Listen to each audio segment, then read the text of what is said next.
যখন এই দোকানে আপনারা খাওয়া-দাওয়া করতে যাবেন মনে হবে ৬০-৭০ দশকে পা দিয়েছেন। উঁচু সিলিং, কাঠের কড়ি-গড়গা, উঁচু সিলিং ফ্যান, সাউথ কলকাতার একটি হেরিটেজ দোকানের মধ্যে অন্যতম মৃত্যুঞ্জয় ঘোষ অ্যান্ড সন। ১৯২৯ খ্রিস্টাব্দে কিন্তু এই দোকানটা প্রতিষ্ঠিত হয়েছিল।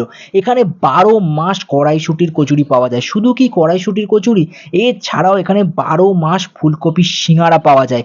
এখানকার ছোলার ডাল বেশ জনপ্রিয়। মানুষ আলুর দমের থেকে বেশি ছোলার ডালটাই প্রেফার করছে। আর এই দোকানের একটা আইকনিক ফেমাস খাবার হচ্ছে কিন্তু রসমুন্ডির পায়েস। এছাড়াও পুরনো কাঠের ফ্রেমে বাঁধানো কাচের বক্সে নানান ধরনের কিন্তু মিষ্টি আপনারা পেয়ে যাবেন। অনেক সকাল ভিডিও করতে গিয়েছিলাম, তাই গরম ছোলার ডালের সাথে কচুরি খাওয়া শুরু করে দিয়েছিলাম। একটাই কথা বলতে পারি, মুচমুচে কচুরির সাথে ছোলার ডালটা কিন্তু সেরা লাগছিল। আর রসমুন্ডির পায়েস খাওয়া শুরু করলে আরো এক বাটি আপনাদের নিতে হবে, এতটা ভালো খেতে। তাই ঝটপট এই দোকানে চলে আসুন। আর রিলটা ভালো লাগলে সাবস্ক্রাইব করতে ভুলবেন না।